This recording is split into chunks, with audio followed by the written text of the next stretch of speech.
Le livre de la Genèse, à travers la vie d'hommes et de femmes d'époques lointaines, nous raconte des histoires dont nous pouvons voir le reflet dans notre vie. Dans le cycle des patriarches, nous retrouvons ainsi celle d'un homme qui avait fait de la ruse son plus grand atout, Yaakov. Le récit biblique nous parle de la relation difficile qu'avait Yaakov avec son frère Ésaü. Dès leur enfance, il règne entre eux une rivalité qui ne sera jamais surmontée. Par la suite, Jacob est le second, il était jumeau, mais par ruse, il réussit à soutirer la bénédiction de son père Israël et le don du droit d'aînesse, Genèse 25, 19, 34. Ce n'est que la première d'une longue série de tromperies dont est capable cet homme sans scrupules. Le nom de Jacob signifie d'ailleurs quelqu'un qui agit avec habileté. Yaakov le talon. Contraint de fuir loin de son frère, il semble néanmoins réussir dans chacune de ses entreprises.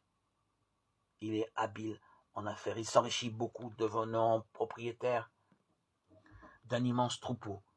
Avec ténacité et patience, il parvient à épouser la plus belle des filles de la vanne, dont il est véritablement amoureux. Yaakov, dirions-nous en langage moderne, est un homme qui s'est fait tout seul, avec ruse et habileté. Il réussit à obtenir tout ce qu'il désire, mais il lui manque quelque chose. Il n'a pas de relation vivante avec ses racines. Un jour, il ressent la nostalgie de sa maison, de son ancienne patrie, où vit encore Esav, le frère avec lequel il a toujours été en très mauvais termes. Yaakov part et accomplit un long voyage avec une caravane composée d'une foule de personnes et d'animaux jusqu'à ce qu'il arrive à la dernière étape, le gué du Yabok.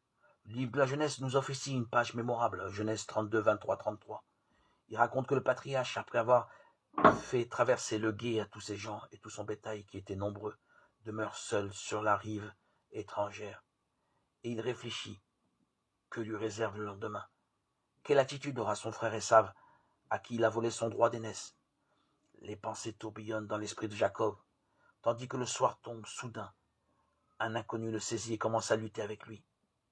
La tradition spirituelle nous demande de retenir ce récit, qui est le symbole de la prière, comme combat de la foi et victoire de la persévérance. Jacob lutte toute la nuit sans jamais lâcher prise avec son adversaire. À la fin, il est vaincu, frappé par son rival au nerf sciatique, et désormais, il restera boiteux toute sa vie. Ce mystérieux lutteur demande son nom au patriarche et lui dit « Ton nom ne sera plus Jacob, mais Israël », c'est-à-dire combattant de Dieu. Parce que tu as lutté avec Dieu et avec des hommes, et tu l'as emporté. Genèse 32, 29. Comme pour dire, tu ne seras plus jamais l'homme qui marche comme tu marchais avant, mais tu marcheras droit. Il change son nom, il change sa vie, il change son attitude. Tu t'appelleras Israël. Alors Yaakov demande à son tour, fais-moi connaître ton nom, je t'en prie. L'autre ne lui répond pas, mais en retour, il le bénit. Jacob comprend alors qu'il a rencontré Dieu, face à face. Genèse 32, 30, 31.